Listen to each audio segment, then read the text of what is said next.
Good afternoon guys, welcome to my YouTube channel HVAC intro, HVAC by Rehan. Guys, आज मैं एक चीज़ आपको बताने वाला हूँ जो कि किसी भी कंप्रेसर्स के लिए या किसी भी चिलर पैकेज या आपका VRF VRV या आपके छोटे जो कंप्रेसर्स होते हैं, चाहे आपके स्क्रॉल कंप्रेसर हो, उसमें उस डिवाइस को या उस कंपोनेंट को क्यों लगाया जाता है और उसका काम क्या है। तो उस डिवाइस को कहते हैं, जैसे आप कह लें कि क्रैंक केस हीटर होते हैं या आपके जो हीटर होते हैं कंप्रेसर पे, वो क्यों लगाए जाते हैं और उनका काम क्या है।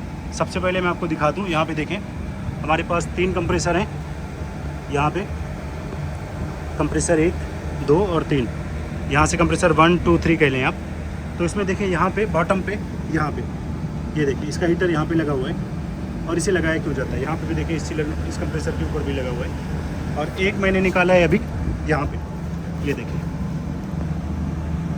यहाँ पे लगा होता है। तो इसे लगाते क्यों हैं। तो गाइज़, कभी भी किसी भी चिलर में या किसी भी सिस्टम में, कोई भी आपका सिस्टम हो सकता है, वो चाहे पैकेज हो, चाहे VRV हो, चाहे आपके सिंगल यूनिट हो, चाहे आपका चिलर के कंप्रेसर्स हो, उसके ऊपर इन हीटर्स को लगाने का पर्पज़ क्या है। तो हीटर को लगाने का पर्पज़ ये होता है कि आपका जो कंप्रेसर के अंदर एक ऑयल होता है। कंप्रेसर में 2 टाइप के ऑयल डाले जाते हैं, एक होता है सिंथेटिक ऑयल और दूसरा होता है मिनरल ऑयल। तो मिनरल और सिंथेटिक ऑयल दोनों में हर ऑयल की विस्कोसिटी, मतलब उसका फैलाव और उसकी चिकनाहट जो है ना, अलग अलग होती है।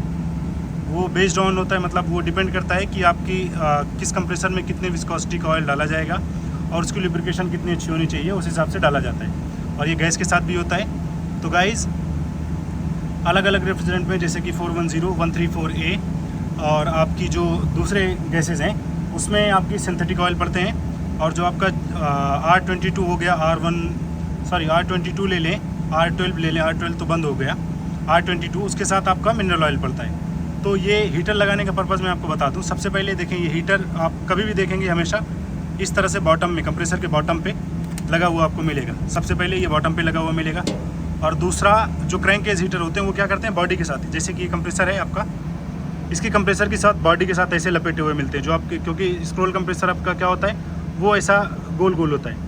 तो गोल होने की वजह से उसकी पूरी बॉडी के साइड, नीचे के साइड से आपकी जहाँ पे ऑयल होता है, वहाँ पे उस तरह से लगाया हुआ मिलता है।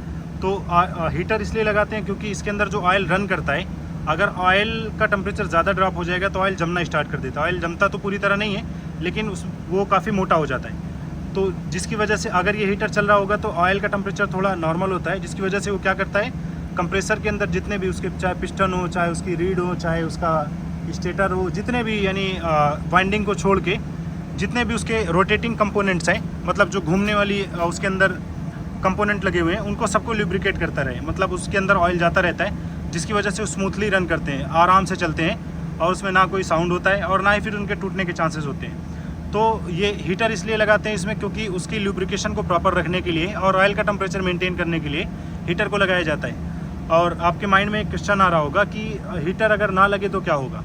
जब आपके कंप्रेसर के अंदर हीटर नहीं लगता है तो उस कंडीशन में क्या होता है कि ऑयल का टेम्परेचर बहुत ज़्यादा ड्रॉप हो जाता है। ड्रॉप होने की वजह से क्या करता है, उसके जो रोटेटिंग पार्ट्स हैं वो ब्रेक होने के चांसेस होते हैं, क्योंकि वहाँ तक ठीक से ऑयल पहुँच नहीं पाता है।